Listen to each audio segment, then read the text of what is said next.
Last week on the Poisonrana Patreon, we were joined by John Cena to talk all about the Texas Chainsaw Massacre in a brand new episode of Reviews from the Six. And this is when he discusses head cheese. Now, I've never been to Texas, but is this something that still goes on? Do people eat head cheese? Having it described the way this guy describes it definitely does not make me want to eat meat. But and that's another thing this movie did is made a lot of vegetarian. Is it like I can't say I'm actually really aware what head cheese is, but is it basically gelatin? It's jellied meatloaf is basically what it is. Okay, right. I mean, we've evolved that. I eat Haribo all the time. Like that's essentially the same idea, right? It's got sugar and color in it. So, Davey, you being the resident chef, would you be open to maybe making a nice dish of head cheese? I wouldn't make it, but I'd try it, maybe. Get this show plus NXT retro reviews, wrestling reviews, movie reviews, and so much more over at patreon.com/poisonrana, and it's only $5, so what are you waiting for? What are you waiting for, huh? What are you waiting for?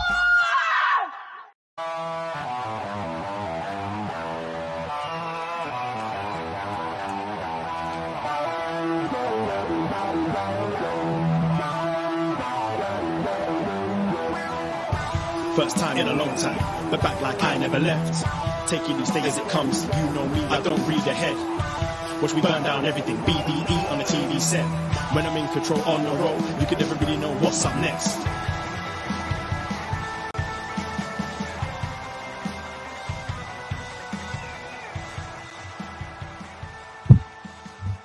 Hello. Braden Herrington here with Davie Portman for upNXT. You found us at postwrestling.com, Apple Podcasts, Spotify, whatever podcast app you're using. And of course, we are live on youtube.com/postwrestling. Hello, YouTube room. How are we doing? Hello, everybody. All the postmarks out there, all the NXT friends.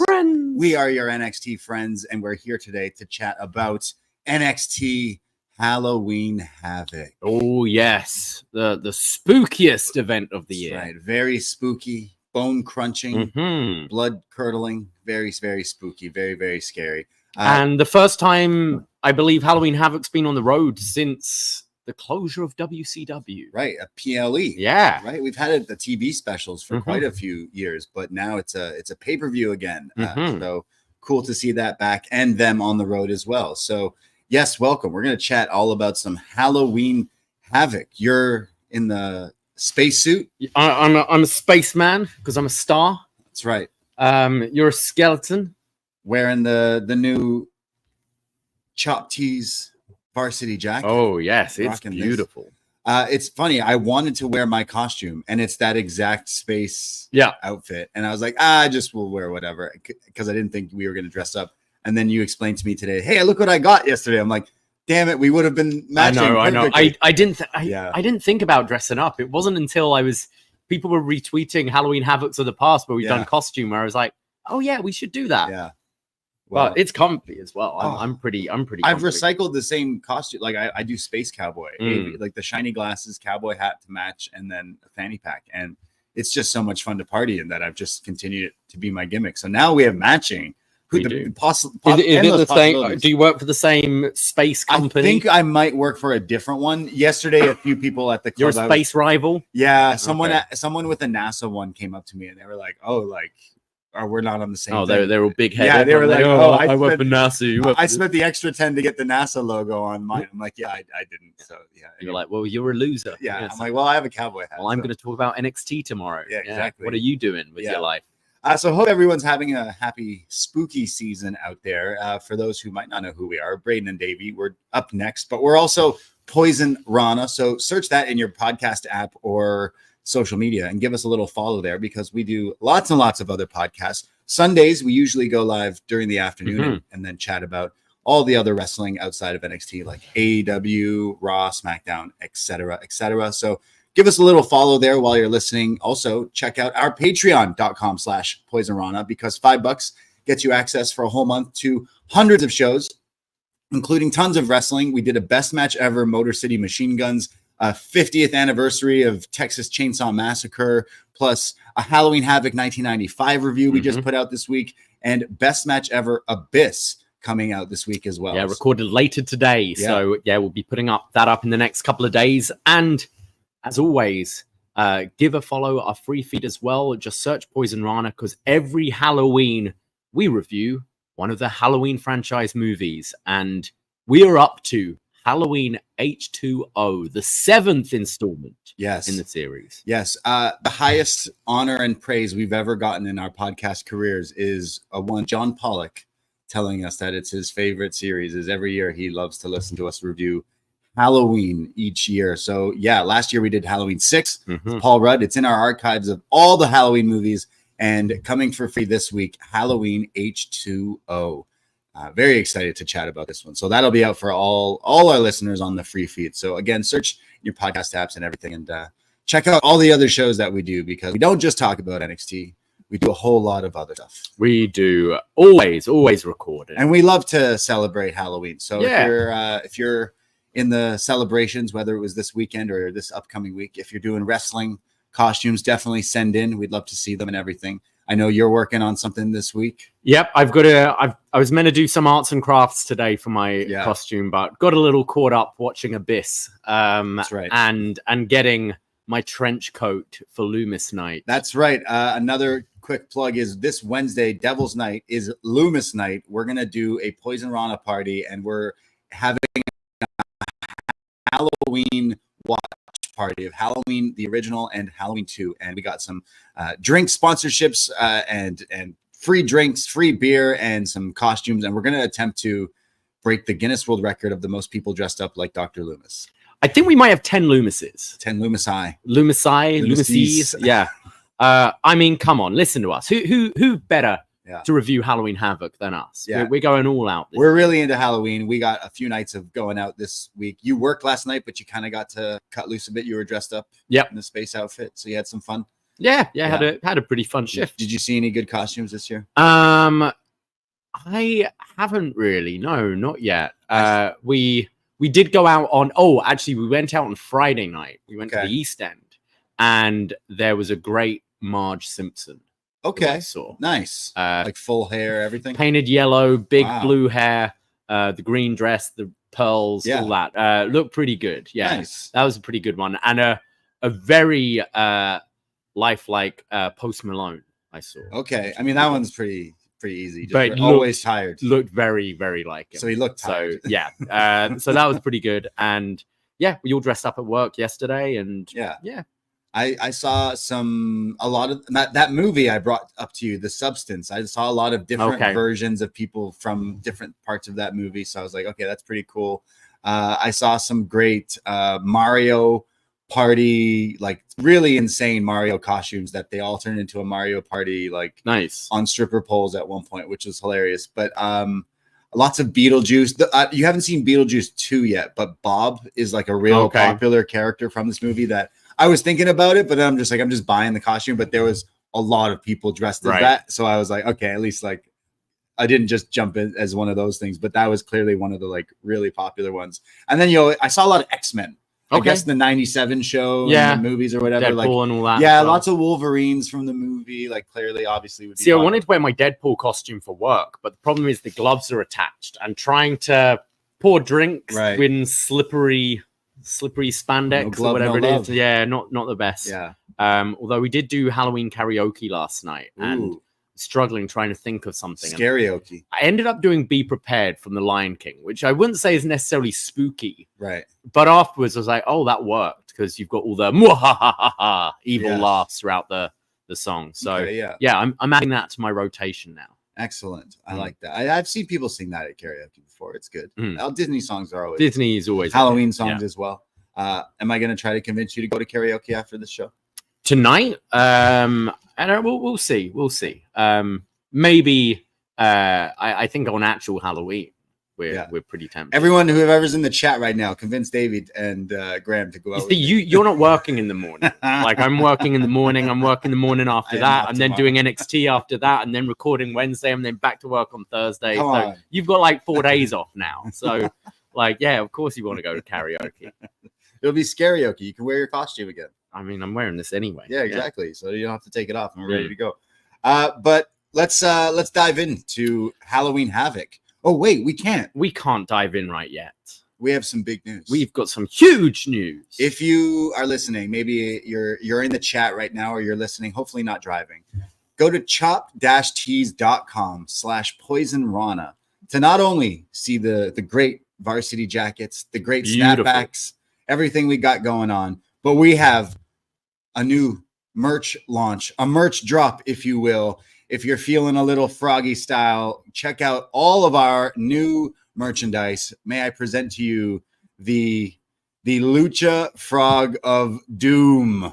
Yes, a whole new t-shirts, hoodies, and hats available, designed by the amazing Alec Hugill, who does a bunch of illustrations for a ton of different wrestlers. We linked up with him, and he created an awesome looking design for Poisonrana, and we're so happy about this one. And then Dickie Bird has taken it and just made incredible merch drop here of, like I said, different t-shirts, hoodies, and everything. So if you want to support your favorite small-time independent podcasters, this is a great way, and you'll look very froggy while doing so. Yeah, this design's awesome. I think something ourselves and I know Dickie as well, we kind of want to have merch that people will wear, and it doesn't necessarily scream I'm a wrestling fan or whatever, just looks cool and something that you'd wear out maybe. And I think this design fits that perfectly. We're still rocking with the pinks and the greens and all that, but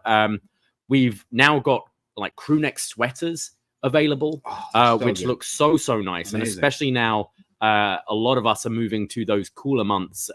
Definitely rock those crew necks, rock the hoodies. We've got the baseball tees as well. It looks awesome. I'm really proud of these. Yeah, check out all the stuff. Again, this is how you can support your fave podcasters, and there's all sorts of different stuff, like you said, crew necks, hoodies, and everything. But this design is just so sweet. So I'm going to be just rocking my own merch as always, because I'm so impressed with this stuff. So go check it out, and I promise it looks awesome and fitting for spooky season. And ordering with us at Chop Tees, you get your stuff pretty quick. So yeah. Check it out and buy some merch. And if you do, please send in photos, whether it's in the Facebook group, the Twitter, or whatever. Like, love to see you rocking the frog. Absolutely. Wherever you may go, especially if you go to wrestling shows, definitely appreciate it. So we'll be rocking the swag at Full Gear in a few weeks. Yeah, absolutely. Well, now we can talk about NXT. Let's do it. Absolutely. Let's talk about NXT Halloween Havoc from Hershey, Pennsylvania, at Hershey Park. Yeah, we had a great shot of Hershey Park as this show started, and it looks awesome. I know when they announced they were doing Halloween Havoc here, we kind of looked at the drive and were thinking about it. And yeah, this looks like a place I definitely want to go to. It looked really cool. Yeah, so this is the Giant Center, but it's right near this Hershey Park, and they showed this like drone shot of, they got like Halloween stuff going on, and like, you know, like Halloween Haunt or whatever they do. And it looked pretty fun. And we kind of see an earlier today of bunch of the wrestlers showing up with their gear, walking through Hershey Park, as they call it, the sweetest place in the world. Yes. What a great tagline for Hershey Park. Yes. Very smart. Yeah, it looks, according to WrestleTix, just before the show started, 5,011 tickets distributed. So pretty nice crowd as well for Halloween Havoc. Yeah, and I think they were invested and knew kind of what was going on. Yeah, it seemed they got the net a little bit here with this. We get a great video package. At first, I thought it was the voice of Shotzi Blackheart, who usually hosts the Halloween Havoc, but instead it was Gigi Dolan, who's back here with a great narration of spooky stuff and mayhem and chaos. And the wheel has spoken, as it kind of highlights our matches here tonight, and says that the inner demons will be awoken. Yeah, Gigi's been out injured for quite a few months now. I wonder if this is an indication that she's possibly getting ready for a return. kind of breaking tradition, though. She did this opening video, but normally in the past Halloween Havocs, we've actually had a host kind of in arena for the thing. But this is very much PLE style, 5 matches, commercials, move on. Yeah, this didn't have any like live parts or costumes or changes like that for the host at least. But yeah, I liked when Shotzi did it, but this video was pretty cool too. So nice job. Nice job also to the ring announcer, Mike Rome, who was in a very nice Beetlejuice suit. And even with a little green in his hair. Little green hair. Yeah, looked very, very nice. Looked very sharp. To kick things off, we start with our North American Championship match. The champion, the new champ, Tony D'Angelo in the rematch, putting it on the line against Oba Femi in a tables, ladders, and scares match. And this is just starts right from the jump where Tony attacks Oba right in like the introductions here as they start to fight. There's a spear from Tony right away. And then Oba rolls out of the ring only for Tony to spear him again, this time through the barricade, the WWE special, I call it. We get a "We Want Tables" chant, basically like a minute into this match. Even if that, like 30 seconds, this "We Want Tables." Come on, guys. Wrestling fans, can we not be better than that? Like, also, the match says tables, ladders. You're getting it all. You know you're getting patience, just people. Wait like 30 seconds before you do that. They would somewhat, I guess, redeem themselves. They just like to certain fans, some crowds like to see themselves win because they really love pumpkins, as we'll get into later. But also tables, but not just NXT. Just like enough with the "We Want Tables" stuff. Yeah. Like it's retire it. Yeah, please. There's then Tony who grabs a chair and throws it at Oba's head, but Oba comes back and choke slams Tony onto the chair. Very nice here, but only a 2 count. Then there's a ladder is brought out as the crowd then yet again chant "We Want Tables." And then Oba does set up a table in the corner and tries to run at Tony, but he moves out of the way. But then it's Oba who eventually counters like the counter here and basically pounces or like running uppercut. It was a running uppercut, kind of Cesaro, Claudio style. Yeah. But because he's so huge as well, it was almost like a pounce. I don't think I've ever seen someone uppercutted through a table, but this looked great. So this sends Tony right through the table. The table just like explodes here. This was pretty great. And then that's only a 2 count here. Somehow Tony goes to the corner to look for something, but we see Oba's in the opposite corner and finds a crowbar. So Tony was hiding a crowbar, but forgot which part of the ring it was at, and Oba finds it first. But he grabs a chair. So Oba's now swinging the crowbar, and Tony's blocking it with the chair, kind of like a sword fight with a shield here. Eventually, Oba now bends the crowbar over Tony's face. But Tony comes back with a few chops and then a spine buster. Oba comes back with an F5 kinda. And Tony seemed to be really like selling this knee as the ref was trying to like talk to him here. I'm not sure if there was an injury or not. At first, I thought it was kind of a mistake, but for where it went, I think it was deliberate. Him like landing on his leg, his knee buckling, and that allows Oba to kind of take control and strap him to the turnbuckle. So he uses the zip ties, is what we saw on Tuesday night when he zip tied. You can watch as he beat up the family. But as he does, the family come running out here, and Oba starts to beat them up as well when now Rizzo's alone as he took out Luca and Stax, and Oba just starts to stalk Rizzo here, just staring at her, slowly walking towards her as Tony is screaming, "No, leave her alone." And then Oba glances at the table set up and kind of insinuates that he's going to put Rizzo through the table. He then tries to put her through the ladder at one point when Tony finally breaks free and attacks Oba and spears him through the ring to the outside through a table. Yeah, this is like the Biggie spear dive move. Looked great. This was pretty great, but he gets Oba back in the ring, but Oba somehow gets back up and hits the pop-up power bomb, but Tony kicks out. And this is when the family get back up. They attack Oba again, and Stax and Luca hit the shatter machine, which Vic actually called it that as well, but with a chair. The chair. Yeah, very nice. Allowing then Tony to hit a spine buster through a table for the 1, 2, 3. And Tony D'Angelo pins Oba Femi to retain the North American title in 15 minutes, 20 seconds.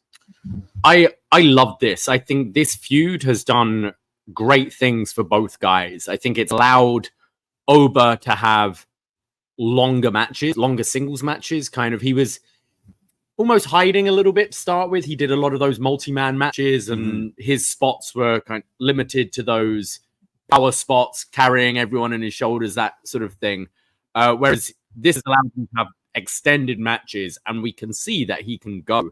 And Tony, I think it's made his character the most complete it's ever been. It's kept all the fun mafioso stuff, but he's way less cartoony, I feel, than he used to be. And just really, where I think when he challenged for Ilya for the title at Stand and Deliver, he didn't feel right at the time to be going for a major title. Now I think he does. I think the whole act with the family works really well. The crowd were just eating this up. I think these two have great chemistry. Yeah, I mean, the last match was awesome a few weeks ago, and this was, if not even better than that. I mean, this may be my match of the night from this show. I thought they did a lot of the fun tables and ladder gimmicks, the gimmick ladder as well, that was busted and everything. So there was great back and forth. And then it maybe got a little weird when he's like kind of almost going to attack Rizzo, but like classic wrestling, right? It's one of those things where I think it's trying to sell what's going on to the audience. Like it's like theater, right? You need to project it bigger, but it's always awkward when you've got a camera there as well, because I thought it brought the pace of the match down a bit, where he's kind of stalking and you're going, okay, what's happening? Like waiting for the moment to happen.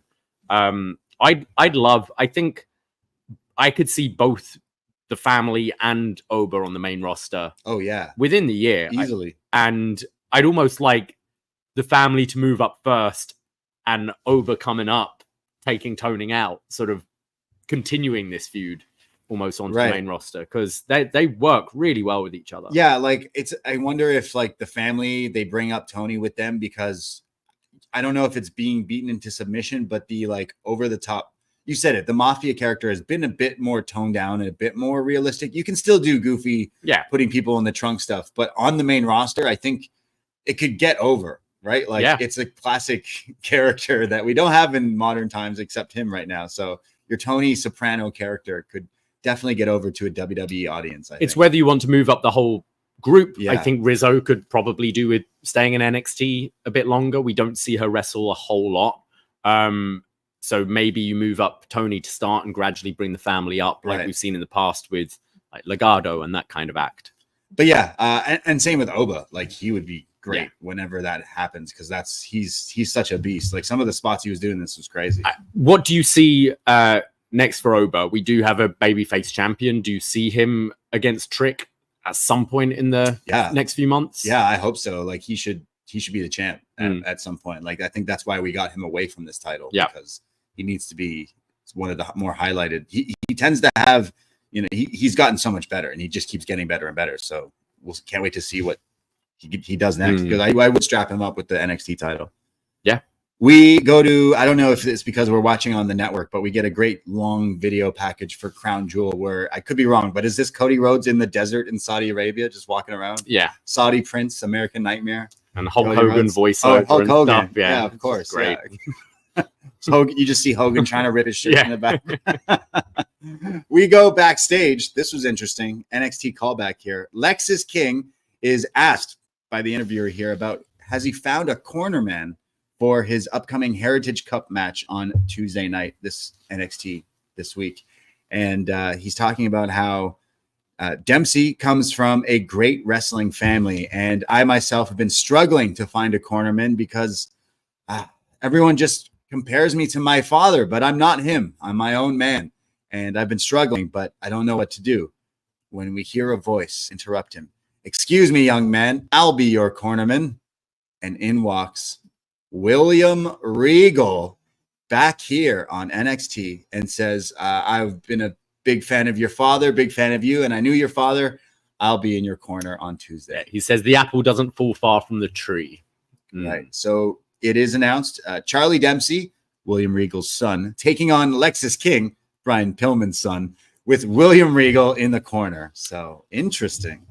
Do you see Do you see Lexis King going back to his old ways with Regal helping him to cheat here over his own son? Or is William Regal going back to his old ways? And screws Pillman to have Charlie. I kind of want that. Look, LeBron James helped get his son Bronny onto the Lakers, and they're breaking all sorts of crazy, like Guinness records or whatever, of having the first father and son not only playing in the same season but playing on the same team. Why can't we have Willie Regal and Willie Regal Jr. on the same team in wrestling? Maybe not wrestling. Do you see this as an extended thing for Regal, or do you think it's more just a one and done? It would be cool. Is it too cheap to just put Regal with his kid? See, I'm thinking back. Let's go through Regal canon here when he wrote himself out of AEW with the. He screwed over Mox, and MJF murdered him. And I loved it. Then he sent in a video from Beyond the Grave saying, that was my last lesson I wanted to teach you, BCC. Now, he could screw his own son out of this to teach his son a lesson. Yeah, maybe it could be more of an extended thing that way. I kind of prefer the pairing of Regal with Pillman for now. Okay. Sorry, King. Yes. But yeah, interesting. We were saying on Tuesday, we were kind of theorizing who it could be. I thought it would be Oro with the tie-in of that feud going on. But yeah, this has my interest. Absolutely. They've kind of got me interested in Lexis King the last couple of weeks. He's had a bit of a 180, I think. Yeah, like this whole little babyface storyline arc has actually been working for him to kind of see what else he can do. But it was that line, the apple doesn't fall far from the tree, which makes me think we're going to have some skullduggery going on. Yeah. What's sad is William Regal won't be on commentary on NXT. That's classic Regalism. Just needs to hear about his daughters and his lizards. His lizards, for sure. Yeah, that's not a euphemism. No. If you know, you know. He loves lizards for some reason, but bless him. I love Regal, and I think he could add a lot, even being an on-screen character too. So I am interested to see what happens. But again, like, it's kind of cheap if you just pair him with his own kid, but at the same time, I'm like, how else is Charlie Dempsey going to learn how to retire the American Dragon, Bryan Danielson, when that happens? So, because it doesn't look like he's going back to AEW. No, I don't know. Maybe that yes trademark was a real thing with WWE. Who knows? Possibly. Yeah. Send him to NXT. Yeah. Learn where the hard cam is. Danielson. We learned how to do something. Sean was his coach, anyways, right? Yeah. So it's a full circle there. We get a recap earlier on the pre-show. We saw Fatal Influence. They're spinning the wheel, making a deal. And the Tuesday, they spun it on Tuesday, but they didn't announce what it was. Dealer's choice. So here, Fatal Influence announced that it's going to be a gauntlet match for Kelani has to face all three of them. I don't know why we didn't think of this. Yeah, it makes a whole lot of sense. Yeah, 3 heels in a faction get dealer's choice of any match. I mean, they could have gone a step further and just done a handicap match. I guess handicap no tag match. Yeah, handicap no match or DQ. A Saraya rules match. What's like if title can change hands on a DQ and then they just attack each other and get DQ'd. It's like, exactly. Yeah, there's a few different things they could have done, but a gauntlet seemed to work out anyways. So yeah, we go to our next match. Cora Jade comes out and she's dressed like one of the Shining twins from the movie, and which then lets you know that Roxanne is also matching here. So we got some Halloween costumes throughout the show, and I thought these were great as well. Cora and Roxanne looking great as the come play with us forever and ever, and they're taking on Stephanie Vaqeur, who's got a bit of a Day of the Dead sort of thing.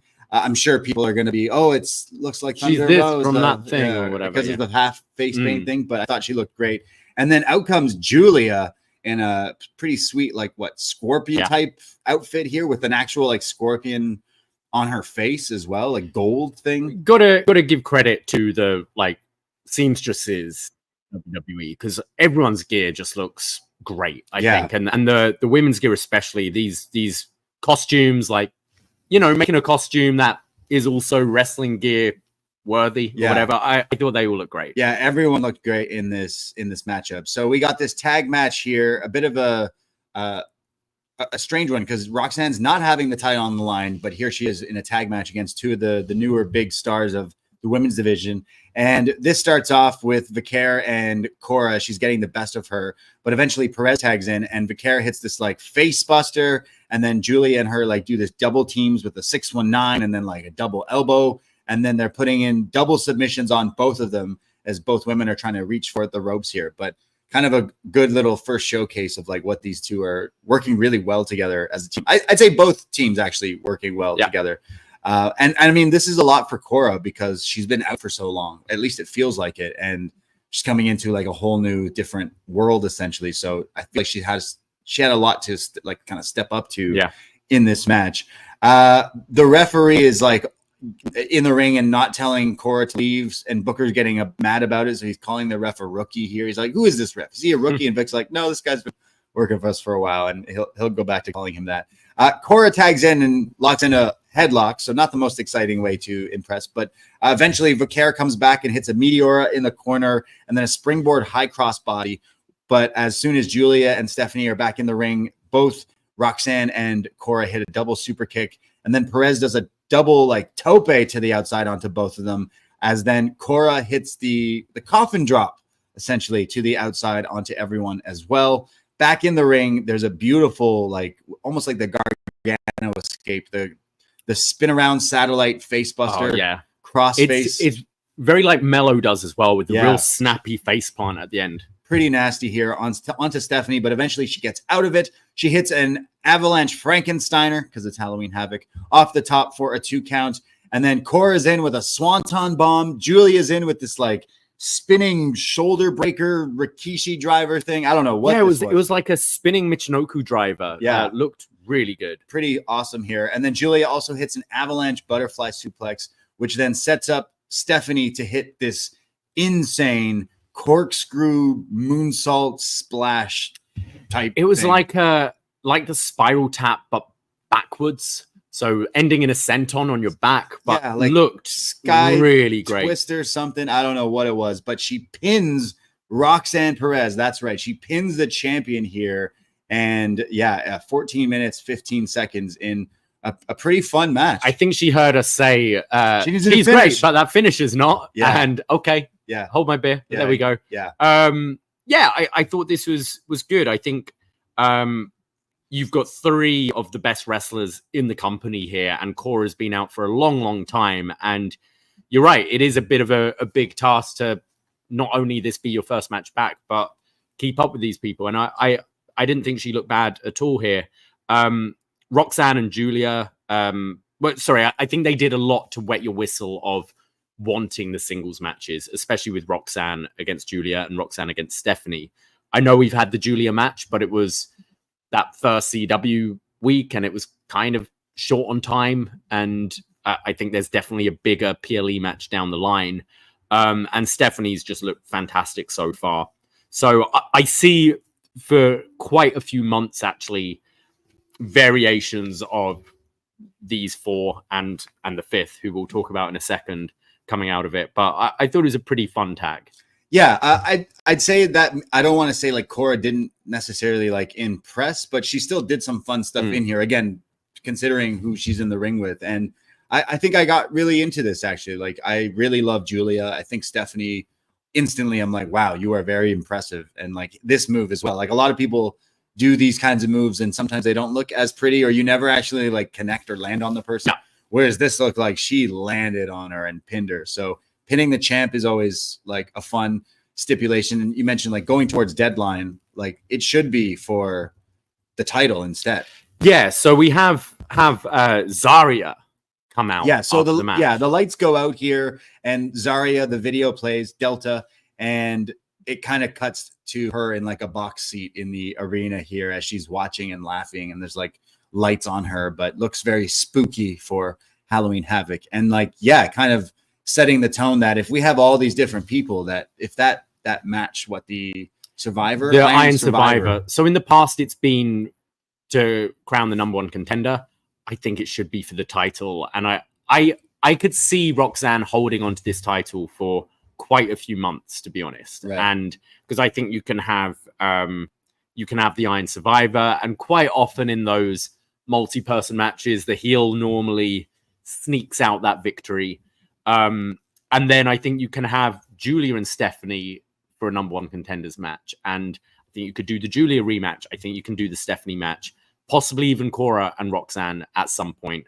But I don't think we need to rush crowning one of the new women yet. And I mean, I think you could have it until Stand and Deliver, where you finally have someone knock off Roxanne. Because I think you've got enough time. And Deadline, if you do put all 5 of these women in this Iron Survivor, which I think will be a crazy match. Yeah, it would be nuts.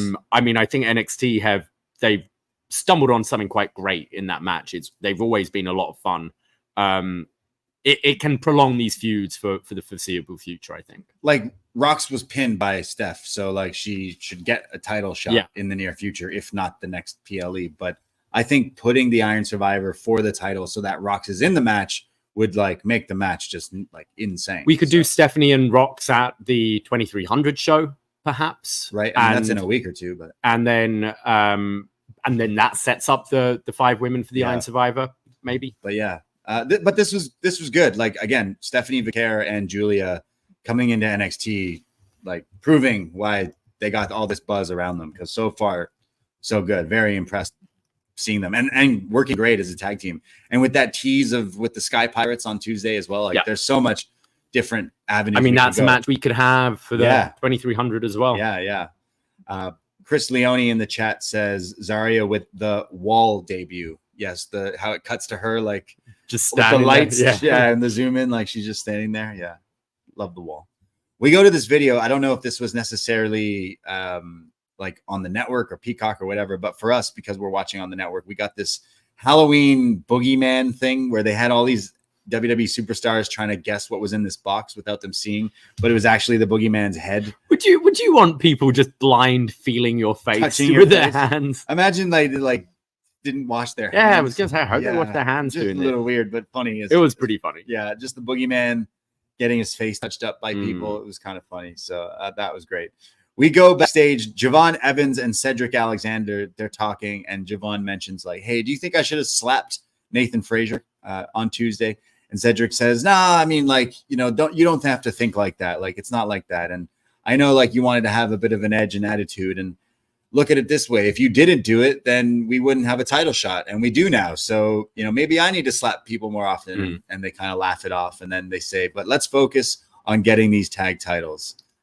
I didn't think Javon seemed too excited about tagging with Cedric, to be honest. Like, yeah, all right. Yeah. But I mean, the match does sound pretty good. It'll be good. Yeah. I mean, Fraxium have barely missed, to be honest. Yeah. And then it cuts to Vic and Book. Vic wearing David S. Pumpkin suit, Halloween Look very thing. nice. And then he's talking about like that match. And then I believe he calls Booker Unk. And Booker's like, "Yo, don't call me Unk, dog. I'm not your uncle." And Vic's like, "Okay then." And Booker is just about to like smack him there for a second. We get a recap of earlier in the night. Busted opens Dave LaGreca and Bully Ray here. And they're kind of doing the pre-show in the crowd and hosting and talking about the matches, when it showed Ridge Holland kind of interrupting and saying like, "Hey, I'm going to like beat up Andre Chase tonight." And Bully's like, "Yo, why are you interrupting me?" Which will come into play a bit later on here. But goes into the next match, a video for Chase U. If you've been following Chase U, the story of Ridge, the tag title victory, the turn, the loss, all that stuff. It's all culminating to this ambulance match as Andre Chase returns to take on Ridge Holland. Ridge comes out. He's wearing a spooky Halloween mask. He looks like he went to Dollar Tree or Dollarama. It was very much, I'm going to a Halloween party and I haven't bought a costume. Let's just pick up anything from Dollarama. Andre Chase, though, definitely stepped it up. He always wrestles in the red Chase U sweater, which is, I mean, that's just a feat on its own. But here, it's 1-2 Andre's coming for you, as it's Andre Kruger? Yeah, the like red and green striped sweater. So it's a Chase U Freddy Krueger. But this was actually, like, I saw it up close, more of a knitted sweater. I don't know how I'm hot just sitting here talking about wrestling right now. How are you wrestling in wool knitted sweaters? It's ridiculous. Also, for any of the sneakerheads, look fun. Sneakerheads may have recognized also his shoes matched. He had like these Freddy Krueger shoes on that matched his gear. But yeah, Andre Kruger. See what I did there? Yes. Because the U. We start off. This is an ambulance match. A shout out to the retro ambulance they got here. Yeah. This was like from Halloween. This ambulance, like this is like a psych ward ambulance. This was like a hearse essentially, like the Ghostbusters car almost here. So Andre and Ridge start fighting. Andre just starts attacking him right away. Ridge right away tries to throw him into the ambulance, but he's blocking it. Andre then grabs a fire extinguisher and starts to spray it all in the face of Ridge here. But then Ridge hits him with a belly-to-belly on the ramp, and then they pull out a stretcher. It's even got like a button that he pushes. He must have been trained. The ones that go up and down, yeah. He's like, oh, nice. And then he grabs that and brings it to the ring. But then Andre like jumps off of it with like a Thez press, which looked great. But they finally get back into the ring, and Ridge hits a suplex into a power slam and then tries to like roll him back onto the stretcher. There's a chair brought into the ring, and Chase hits him with a drop toe hold into the chair, which looked great. And then there's kendo sticks all around, and shout out Andre Chase, who hits not just a Russian leg sweep, but a white Russian leg sweep with the kendo sticks here. They really are getting ready for that ECW Arena show. And then hits the Chase U stomps with the whole crowd doing the Chase U. This is when Booker T on commentary yet again, all these years later, is still saying that Chase is running a Ponzi scheme with his school. It's like, I don't know how real that school even is. He might not be wrong. They start brawling ringside again. The stretcher is involved, and Ridge keeps like slamming him onto the stretcher. Eventually, the crowd start to chant, "We want pumpkins" here. And Ridge grabs a pumpkin and goes to hit it with him, but Andre takes the pumpkin from him, and he hits him with it. And the crowd goes wild. One of the biggest pops of the night. This is going to have quite the bruise, isn't it? Pumpkin to your ribs. Okay, like a full-on pumpkin, ungutted, uncarved, like is pretty heavy. Yeah. It could like give you some damage. If it's like a carved jack-o'-lantern, it would probably like shatter or whatever, break. But yeah, the crowd go nuts for pumpkins, which would be a reoccurring theme later on. But a great moment where they were really reacting to that. Chase tries to put Ridge into the ambulance here, and this is when it's very Halloween Michael Myers, as Ridge's hand comes through the back of the ambulance, raking the eye of Chase here, just like Michael Myers in the beginning of Halloween. And then he guillotine slingshots Chase into like the car door here, hits him with that Redeemer DDT, and then throws Chase into the back of the ambulance and closes the door. And Ridge Holland beats Andre Chase in 14 minutes, 30 seconds. Yeah, I didn't think a whole lot of this, to be honest. The crowd were having fun with the gimmickry and the pumpkins, but quite a weak ending for an ambulance match. And it's rare to see the heel win an ambulance match. And I'm thinking things in the past we've had, like the FU on top of the ambulance. I think so. Didn't Kane go through the ambulance once? And there's normally a bit more of a stunt to finally put the person away, not a DDT on the floor and then just throw you. And Chase wasn't even, as soon as it was closed, you could see him in the window, like trying to get out. Yeah. It didn't really feel very definitive. Was surprised we didn't have Chase U involvement, but then I think we had the family involvement in the first match, and it might be a little repetitive. All these good guys, baby faces with their friends helping them. Yeah, and exactly. It just kind of felt like we've made this decision going with Ridge and Bully and maybe Ridge and Trick, so he should probably win this feud. But for the story, I think Chase should have won this and had a bit more of a final end to this thing. It just felt flat by the end of it. I really got into the Chase U story in the past few months. Like, they've done such a good job again with them winning the titles, the stuff with Duke before that. But Ridge, it's been a real like project of them to really try different things with him. And I feel like he's just at this level, and he's kind of been at this level, and they keep trying. And it's just like, and I don't think this match delivered on like all the story. I'd say like even the last few weeks, several weeks, the story has kind of fizzled out. Even in my sick, twisted enjoyment of the Chase U storyline, as much as I've loved it, the last little while, I feel like they've missed some steps and completely like dropped the ball on it a little bit. And I think it's because they were trying to get Ridge over, when in doing so, you actually organically got Duke and Andre over as way bigger stars. Yeah. And I think you're kind of fumbling that with this. I think the whole Chase return as well. I feel he could have come back with a more of an edge. Yeah. You know, maybe come back. He's shaved his head and he's Killer Chase or something. No, they do that on the other show. They shave their heads. True. Yeah. But yeah, it just. So what? Ridge Holland's beaten them all twice, essentially. Yeah, it's just kind of like, is this the storyline's over? It's yeah, done for them. It's done. But then, like Chase, they can still have a vindication. They'll regroup. Thing, they're like, we've lost, and they'll pull themselves. At least we didn't get a Thea turn. Yes, my heart we didn't get Thea full stop. We didn't get her at all. Like my heart wouldn't have been able to take that. No. So, this one didn't necessarily. It wasn't bad by any means. It just it was just kind of there. I felt like a TV match for sure, but nice nod to horror movies with the ambulance. We get a commercial for the 2300 Arena, November 6th, which I may have already sold out. I'm not quite sure, but anyone going, please send us in some live report notes if you are planning on going. Should be quite awesome. And are we getting Javon Evans versus RVD? Are we getting Brooks Jensen, Sandman? Because I don't know if you've seen, he's been calling out the Sandman. Oh, really? I think he's getting caned on that Wednesday. Yeah, maybe not a match, but Sandman comes out after the match. Yeah, and canes him. Just buy Metallica, you cowards. Yeah, just one time. Let him play it one time.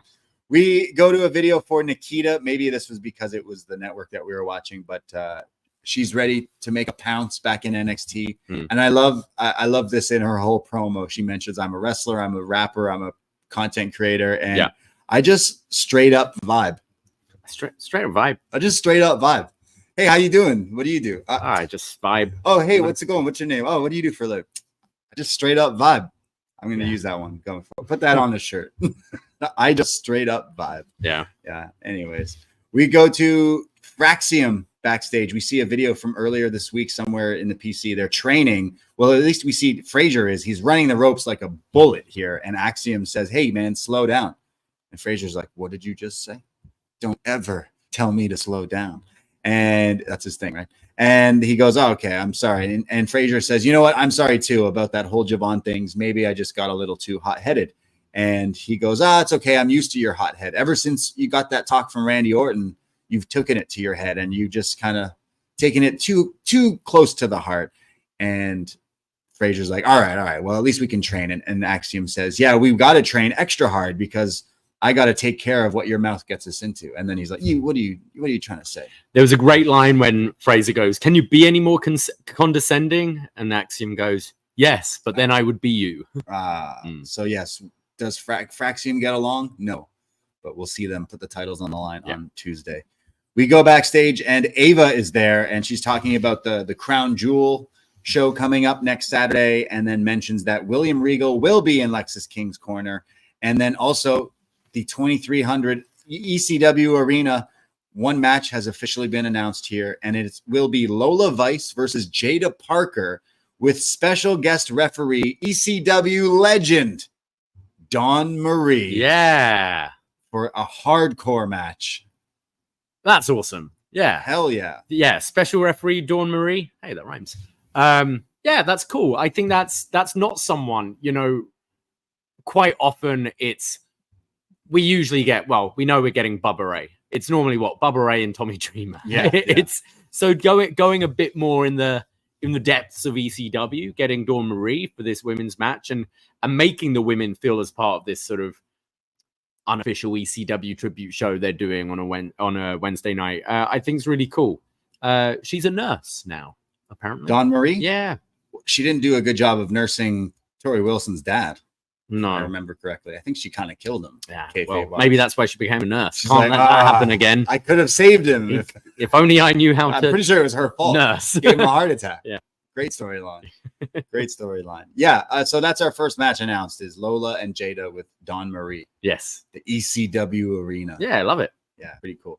We go to our next match. It's the Gauntlet Match, North American Women's Championship on the line. Kelani Jordan has to face all three members of Fatal Influence, starting off by facing Jasmine Nix, aka dressed as the devil here. Right. A really popular costume always. It's just the devil. Yeah. Angels, devils. It's the most evil entity. Halloween is just the most best time of year. Whenever you get Kelani dressed as, I think, Poison Ivy here. Right. Nyx is the devil. JC was just JC, I think. And I think Fallon was Fallon, right? Yeah, that's all right. Yeah, that's cool. So Nyx versus Kelani early on here. Kelani hits her like lucha style arm drags out of the ropes, and then an acai moonsault to the outside, which was really nice. Back in the ring, Nyx comes back with a penalty kick to like the chest here for a near count, and then goes for a fisherman buster, which was not quite a perfect plex, I think, as Vic called it there. Kelani then hits her with the 450 splash and pins her. So in just like 3 or 4 minutes there, getting rid of Jasmine Nyx. But this is what now starts for the second match as JC Jane comes out. Lonnie hits a corkscrew plancha to quickly take her down, but then JC comes back, setting Lonnie up in a tree of woe and a cannonball, followed up by a senton for a near fall. There's then a pop-up knee from JC, and then a running neck breaker for a near fall. She starts putting the boots to Kelani again, but Kelani counters one of her moves and hits a roll-up here for the 1-2-3, and Kelani pins JC, eliminating her. But right after the bell, JC hits her with that forearm strike and then kind of laughs here as Fallon Henley starts running down to the ring, and Booker and Vic are like, oh, this was their whole plan all along, just like beat her up, and then Fallon comes in for the scraps. But Kelani is still resilient, fights back. Fallon hits her suplex out of the corner and a running elbow for a near fall. Lonnie blocks the suplex again and hits like a leg drop DDT, kind of like Melina used to do, her finisher there, which was pretty cool. They then knock each other down. There's a forearm exchange. There's like the Tajiri spring elbow from Kelani. Goes for it a second time, but it's blocked. There's a blockbuster from Henley. And then the one-of-a-kind moonsault from Kelani, but Nyx distracts the referee, so he's not counting the pin. When he finally does, it allows so much time for Fallon to kick out of it. When Kelani goes for the 450, now JC is up on the apron, and the 450 is blocked, and Fallon hits the Shining Wizard and pins Kelani to become the new Women's North American Champion. I'm really happy for Fallon. Hell yeah. We've been big fans of Fallon for Yeehaw, a long bitch. time. I know what she had the tag run briefly with right. What's her face? Business. Oh, Kelani woman. Jordan. No, sorry. Who are you talking about? You're talking about Fallon. Fallon, yes. Oh, well, Fallon was with Kelani as well as a tag team. No, That's but what when I'm saying championship wise. Oh, yeah, right. She had the little tag championship run. Oh, with Kiana James. Kiana James, sorry. But see her finally win singles gold is great. Like we're super high on her. I do think the gauntlet stip dragged this down for me. They had 14 minutes, but this is 14 minutes divided by 3 matches essentially. And I really just wanted to see Fallon and Kelani go for that time because I think they could have put on a really good match. Whereas instead we got 3 pretty quick matches where not a whole lot happened, and then just going to the finish. So I would like to see these two. I imagine these two will run it back at some point and run it straight and have a bit more time and actually show us what you can do. Because I was a little disappointed here, to be honest. Yeah. We really love Fallon. Yeehaw, bitch, indeed, because like we've been following and loving everything she's been doing, and I see big things for her in WWE. And it took turning her heel, giving her a bit of an attitude and a different character to kind of really maybe flesh out and work on the character. With the coat, the new friends, everything kind of coming full into gear. Like I like this stable more than I like Toxic Attraction. Oh, it's way better. Yeah, and we had Toxic Attraction for like over a year at one point. It was just so like overkill. Yeah, and this already is way better because like Fallon's a fantastic wrestler. Yeah. So I felt like we got cheated out of like a proper match, which Kelani and Fallon could probably really put on and deliver. So I think we should go back to like a rematch with just the one-on-one. But the reason they did it was to get over like the heel, and she needed her friends to beat her, et cetera, et cetera. So, but you could do that in a singles. Yeah, you match could have as just had them I interfere anyways, yeah. right? Like so. But I guess because of the heel tactic, kayfabe wise, whatever. But I didn't necessarily think it got to like anything that I know that these two could probably really put on something great, but I didn't like hate it, but I'm really happy for Fallon as well. Yeah. So that kind of moves that title in a new direction because as Fatal Influence are celebrating, the lights go out yet again and the video for Zarya plays, but she's behind them, and she attacks Fatal Influence, a headbutt to JC and Nyx, and then hits an F5 to Fallon and stands tall. So Zarya, as they then say that she will be making her in-ring debut on this Tuesday's NXT. But yeah, letting it be known she wants both those titles. Yeah, interesting that she's in both title pictures right away. Yeah. So yeah, we'll see what the follow-up is here. This looks great. Like this presentation of this woman like looks kind of scary with the face paint and looks kind of like a whole unit. So I'm very interested to see what we get out of Zarya here, which I'm seeing they didn't want to even try to trademark Delta. Right. They're like, that's pretty well known. Yeah, like, brand. Yeah. So maybe it was Zarya. But I'm down. She so far looks pretty impressive. We go backstage and we see the family. They're very happy they did it. Tony D says, we all did it. I love my family, but I want to definitely shout out Rizzo. You're the real champ here. And she says, yeah, and I know who attacked me on Tuesday. And this Tuesday, I'm going to go out and get her. I'm going to come for her. So I'm coming for you. And then Tony says, all right, let's go out. We got to go out and celebrate. Let's go eat. Let's go party. Let's go. And this is when they announced not only is the tag title match, the Zarya in-ring debut, and the Heritage Cup is all on Tuesday night. And I imagine it's Nikita Lyons who Rizzo's calling out. Yes, absolutely. With the whole Oba Femi thing from last week. We get a recap of Bully Ray and Dave from Busted Open with Ridge. And then it happens again where Ridge Holland is interrupting them one more time. And he's like, see, I told you I was going to murder Andre Chase. And Bubba Ray says, hey, you interrupted me the first time. I let it go. But this time, you're not going to do it again. It was just kind of a weird thing. It's like strike two. Yeah. It's like, hey, like you fuck up once more, I'm coming. What are you doing here? So Bully kind of, which right away we assume, are we going to Bully versus Ridge at the ECW Arena? We'll get there. With what we definitely will be getting at the ECW Arena. But we go to Booker T and Vic Joseph on the Halloween Havoc set. We didn't really talk, but they didn't have the WCW pumpkin, even though it's like in the logo, but they had a graveyard. They had some spooky Enough stuff. Dry ice, yeah. Booker and Vic are talking about the Devil's Playground match coming up when one of the like set pieces open up and Tatum Paxley comes out. I guess it's that case she's been living in this whole time. She scares Booker here. It's like, Tatum, what are you doing here? And she says that like, hey, sorry, I've been like locked up. When Ava comes out, I guess she's been concerned because her talent's been missing.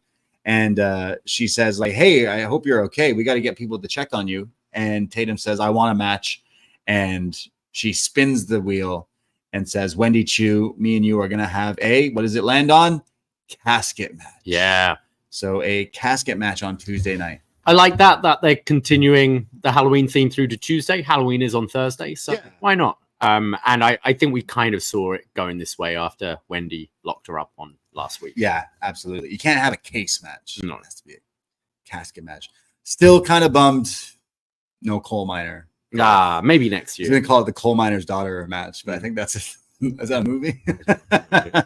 We go to our main event, the NXT Championship on the line. The champ, Trick Williams, putting on against Ethan Page in the Devil's Playground match. Now, did you see remember Trick Williams did like a rap video for the feud a few months ago? Right. He did a new one. There's a new video, this time from Ethan Page, that came out a few days ago where he's like the devil because it's the Devil's Playground match and basically rapping in this video, calling out Trick Williams. So I believe yesterday Trick put out a like response. Oh, I've missed all of this. And in the video, because Ethan's video is talking about how he's the devil and like dressed up as the devil and like the Devil's Playground. So that's his video. Trick does a video in a church with a choir with Reverend Devon. Oh, amazing. Basically now rebutting like, like evil will overtake the devil and like pretty much a sermon, Sunday service here on Halloween Havoc. Nice. So, and this was not really like Vic mentions it a little bit, but they didn't really like show it or anything. And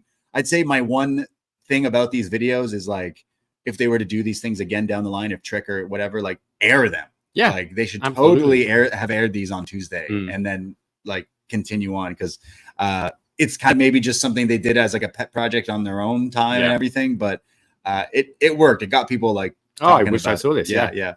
Well, the match starts off, and in the introductions here, Ethan Page comes out in some like Halloween colored gear, I guess you could say. Like there was like pumpkin trim and like things like that. A little bit, nothing crazy. But Trick Williams comes out, or I should say, Trick Willy Wonka makes his way to the ring, and I guess the costume of the night here, considering people have called him that, and he's called himself that. But he's got the golden championship here. Trick Willy Wonka with the purple gear, the purple coat, the top hat, the cane. All I'll say is he gave this hat away way too quick, and just have that. Let us get the close up, because I feel like he walked out and then he'd given the hat and cane away immediately. But look fantastic.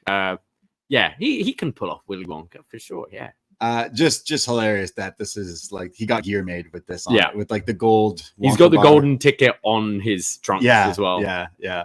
So Trick Willy Wonka taking on Ethan Page, and during the introductions, Page jumps him here, and this match starts right away. It's no DQ, Devil's Playground, not a Hell in the Cell. That's another Devil's Playground. They start to fight here, and Page grabs a chair, Trick grabs a chair, and then they start having a chair fight here.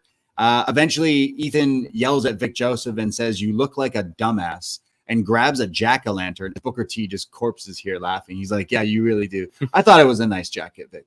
Yeah, I liked it. Vic, you our karaoke guy has this suit. The pumpkin suit. Yeah. They sell it at Spirit. So. Nice. But like still, Vic, I think it looked good. Don't let Booker hold you down, Vic. Booker's bullying you, Vic. I've come to really love Vic Joseph. Vic's great. Yeah, I love him. They're then fighting, and Ethan Page grabs the jack-o'-lantern. So, of course, the crowd who want pumpkins chant again. And Trick, like, punches Page so the pumpkin flies up in the air, and Trick catches it and then realizes, oh, there's a conveniently big hole at the bottom of the pumpkin. So shoves it onto Ethan's head and then hits him with a pump kick, which just like Billy Corgan's this thing here, just smashing the pumpkin all over his head, and then tries to pin him, but Page kicks out of it. They start to brawl through the crowd at one point. There's a backdrop onto a trash can, and then Page back ringside puts a chair around Trick's neck and then smacks it against the ring post, and he starts beating down on him here. At one point, Trick comes back with a series of leg lariats and knees and the trick shot, but the ref starts to count, and Ethan puts his foot on the rope, and I'm not sure if it's the ref who's like, wait a second, there's falls count anywhere, no rope break in this. So the ref stops the count, and then it's like, whoops, and then Page kicks out. And whether this was a mistake or not, remember, it's rope. You can have like no DQ matches where the pins only take place in the ring. Rope breaks matter, because as soon as your foot's on the rope, you're out of the ring. Right.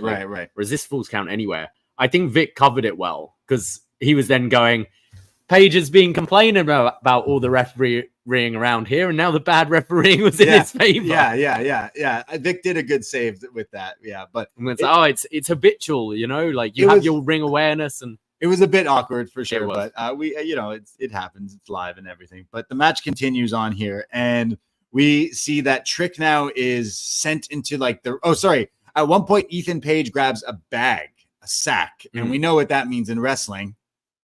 Nuts and bolts. What, were you expecting something else?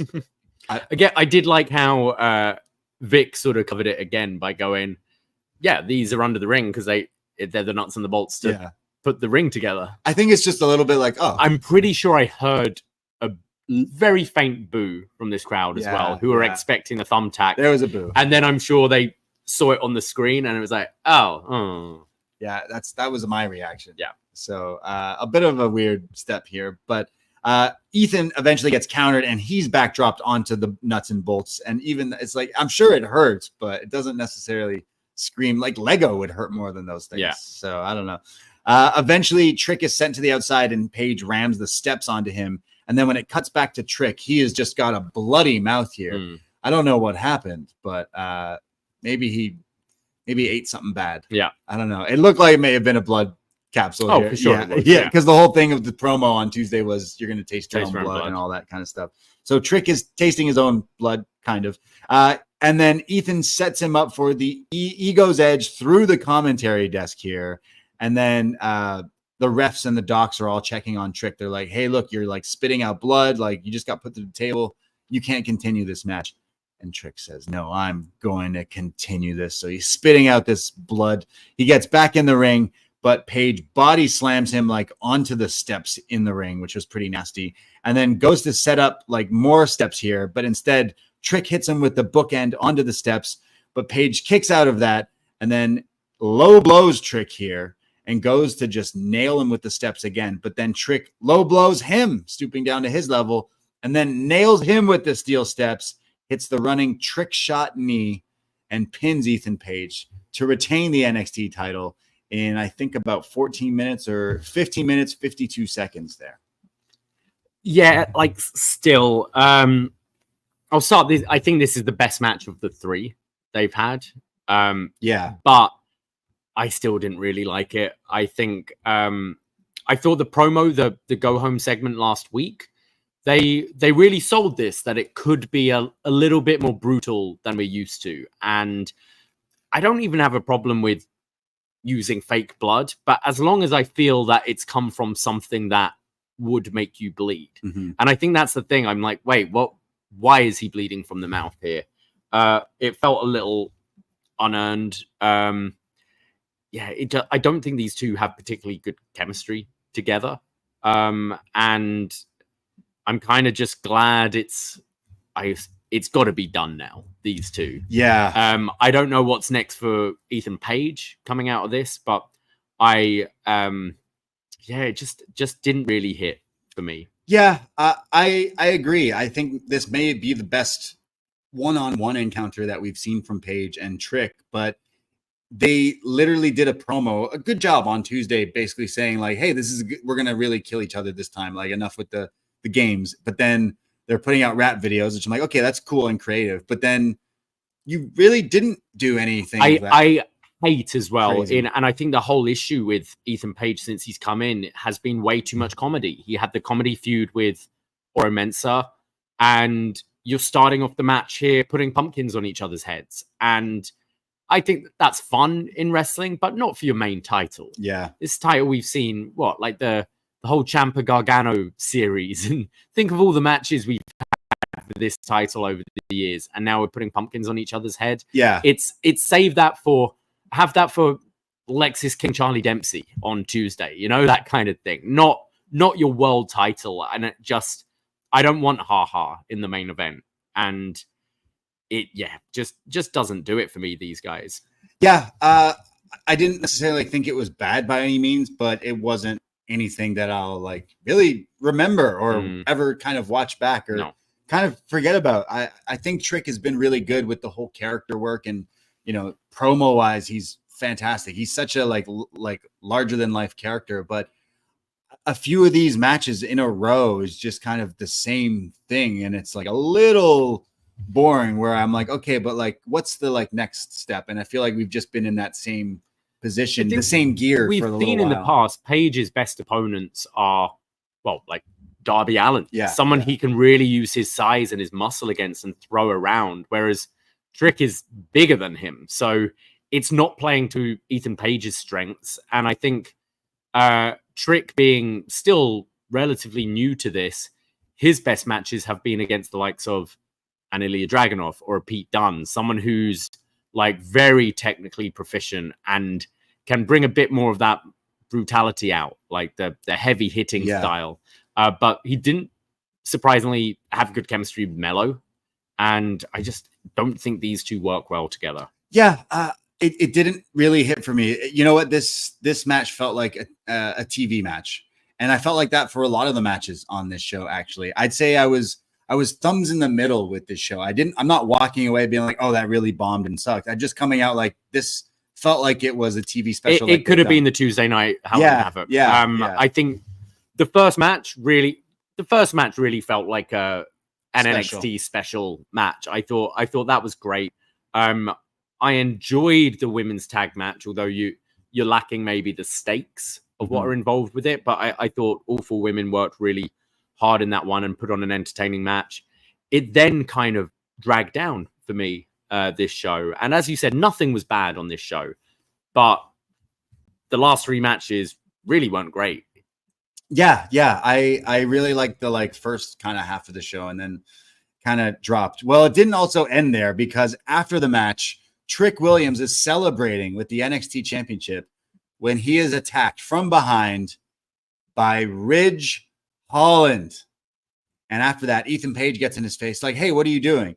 And Ridge says, I'm attacking him. I'm making a name for myself. And Ethan says, yeah, well, if you're going to attack him, you got to do it right. So they both beat down on Trick Williams here as Bubba Ray Dudley gets in the ring and he says, yeah, I told you not to mess with me. And now you're messing with him. I got a problem with that. So he attacks Ridge and Ethan. He's in for the save for Trick and sends them out of the ring. And he saves Trick. And the show goes off the air. I mean, you said they should have aired the video. Trick having an alliance with Devon and Bubba Ray coming to help out Devon's mate here, right? Yeah. Look, they're setting up the Philly show. They're going to have some ECW alumni come down. I get why they're doing it, but ending the pay-per-view with Bubba Ray and Ridge Holland does not excite me. Not at all. For sure. For a TV special, having whether we go for a tag, Trick and Bubba against Page and that's Ridge, or whether we just have Ridge and Bubba 1-on-1. No, I see it's a tag match. You see it as the tag. Cool. Maybe a tables match or whatever. Fine.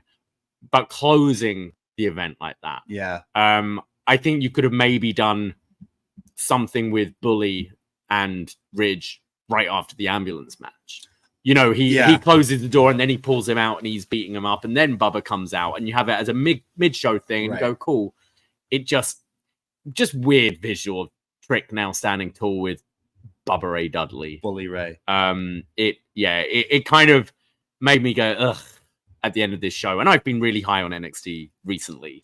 We've both been pretty high on NXT, and with the jump to CW, it's kind of new and exciting, but I haven't necessarily come out of each show wow, that was amazing. There's been lots of hits and misses. And yeah, in 2024, I'm not knocking Bubba Ray. I love Bubba Ray, Bully Ray. I still haven't seen what I heard is a match of the year contender against Jinder from Maple Leaf Wrestling. I need to check that out. But I just think this is a bit of a weak sauce, ending. Oh, wait, we're going to the ECW arena. What legends can we get? It's always Bubba, Dreamer, who else even is kicking around. But I just feel also it's Ridge. They're really trying to make Ridge happen. They're really pushing that. And I'm just hoping this is a TV feud and not Ridge versus Trick Williams at Deadline, because that does not sound on top of a pretty average, dare I say, mid show here for me personally. You left it with a even sour taste in my mouth. It's one of the issues that we have been talking about is there aren't the top level heels to face Trick Trick being this champion. Yeah, they've had to turn Wesley heel, which is weird. Which is, I imagine, a match we're going to get. Trick and Wes, they kind of interacted a little bit over the last few weeks. That's something we'll be getting down the line.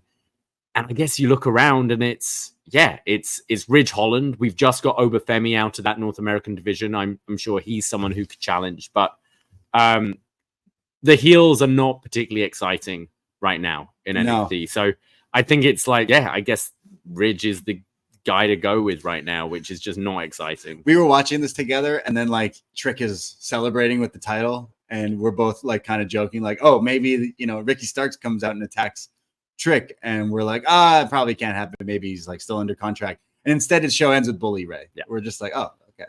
That being said, I want to read a tweet from Jordan Goodman, who is on this network. Okay. He does Detox and the Wellness Policy, and used to work with Bubba Ray Dudley. Yeah. And said, good on a major company for utilizing Bully Ray and Busted Open Radio.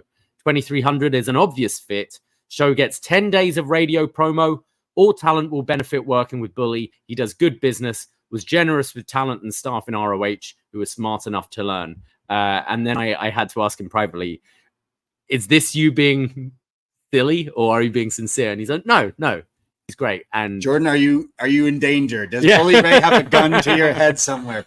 But yeah, he said a lot of people think he's a dick, but he's pretty good to work with these people. So I have no, I actually think he's pretty good. And I'm just like, this is not how we just thought the pay-per-view would end with Ridge Holland being attacked by Bubba Ray. This whole thing, like a few weeks ago, we were fancy booking the CW debut and all of that. And we were seeing, you're going to have Motor City Machine Guns against Fraxium on one of the shows. You're going to get Ricky Starks and Daniel Garcia showing up. And yeah, we get Bubba. Cool. Bubba and Dawn Marie. Okay. As long as I get Kimona Wanalea, that's all. I'll be happy. But Javon Evans also in that backstage thing had a photos in his locker, and it had photo of RVD. So like people are assuming that we are going to get that match. So I do hope we get Javon versus RVD. I do think we're getting Sandman caning Brooks Jensen. Right. Maybe the FBI, Nunzio, Lil Guido with Tony D and the family. Yeah. There's a few things you could do with some people. Rhino, fresh off his TNA Hall of Fame. He could show. He's always showing up at these kinds of things. You've got the TNA connection now. So there's any of those guys we can. Oba Femi versus Rhino. All right.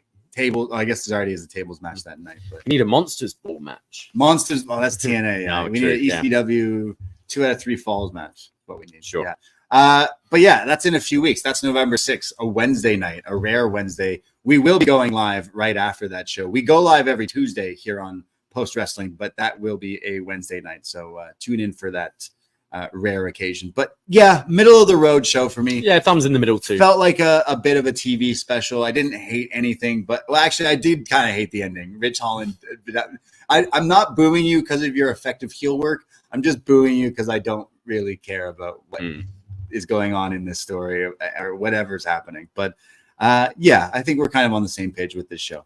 Well, that's what we thought. We do throw up a feedback thread every Tuesday night or Wednesdays, if they're on a Wednesday, for NXT over on our Facebook group. So please find the Poison Rana page on Facebook, and that will lead you to our private group, and we'd love you to join. Yes, we have fun chats and all sorts of nice things. And we start with Fire Frank, who says, a mostly solid Halloween Havoc show tonight in Hershey. I enjoyed most of it. Shout out Tony D and the family getting their revenge in a wild match. Very happy for Fallon finally getting gold. Poor Mr. Chase. One last shout out to Mr. Regal and Lexis's beard. Nice.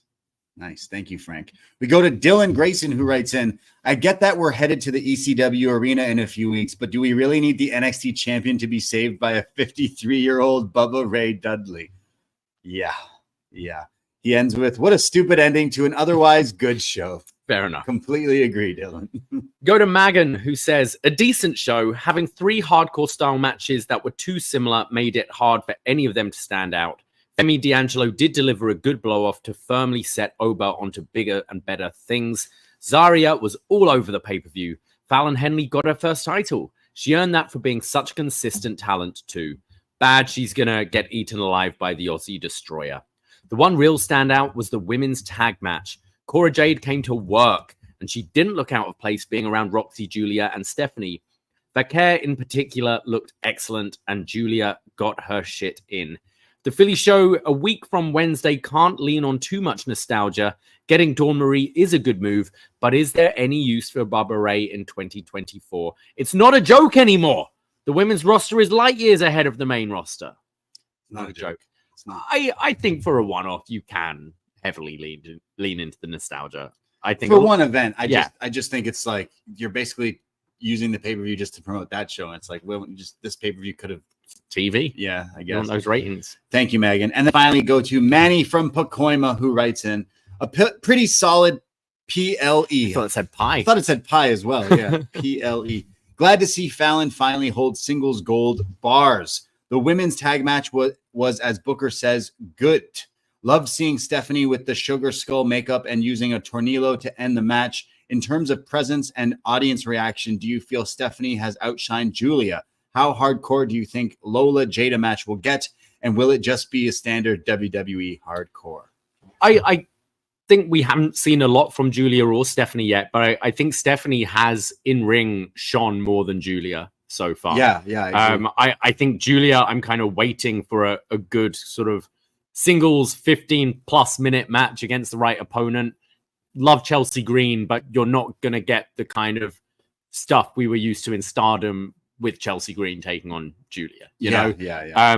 So yeah, I kind of agree. I do think Stephanie's outshone Giulia so far. I do agree with that. And I do think we'll get the like WWE's hardcore is what we got tonight. Like, not everything can be Drew and Punk in the cell. Like kendo sticks and chairs is pretty much what we're gonna get. Yeah, we got pumpkins tonight. That was another thing. Like in the main event, how many times do we see clips of WWE in the past doing like pumpkin street fights or Halloween street fights, and they're you know Randy's busting a pumpkin over some jobber's head. It's a jobber. It was a jobber thing, and they're doing it in the main title match. It was just kind of a silly thing there, but yeah, there you go. Thanks for writing in there. I also see Ivan in the YouTube chat says he's looking for a BWO reunion at the 23 Arena. That would be.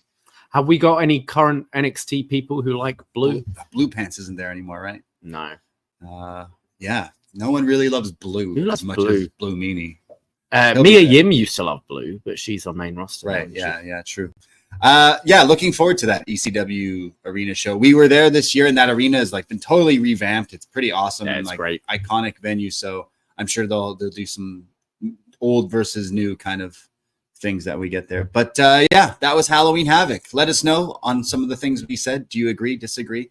At Poisonrana Pod on X and Instagram. Go give us a follow and search Poisonrana in your podcast app and hit that follow or subscribe to all the other shows that we do. We will be back Tuesday, as we said, to chat about NXT and the coffin match and William Regal, etc., etc. But we will be on Wednesday live for that after the world changes after election night. Yeah. Interesting. Shout out all my Puerto Rican listeners out there. We love you very, very much. If you've been following the news, appreciate you. Love you. I mean, I know it's Halloween, but the real scary time is in a couple of weeks. Horror. Yeah. It's this goofy, silly reality show that us Canadians have been watching for the past little while. It's slowly turning into a horror movie. Yeah. Just a little bit there. But check out all the other shows that we got going on. If you love spooky season, definitely check out our patreon.com/poisonrana. $5 to become a friend for a month's access.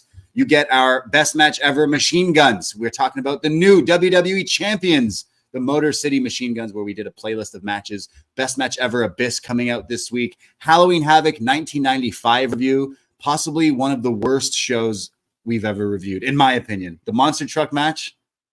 That was the Yeti. Pretty awful. It was bad. So listen to our classic Halloween Havoc reviews and our Blair Witch show, our Texas Chainsaw show, lots and lots of podcasts, and it's only $5. So go support us and check out all the other podcasts that we got. For you. Lots and lots of shows. And again, if you are in Toronto, come to our Loomis night on October 30th at Gabby's downtown Toronto. Absolutely. Yeah. Appreciate everyone out there listening in the post wrestling universe. We thank you. Appreciate all the postmarks out there. Again, also chop-tees.com/poisonrana for the new Lucha Frog of Doom merch drop.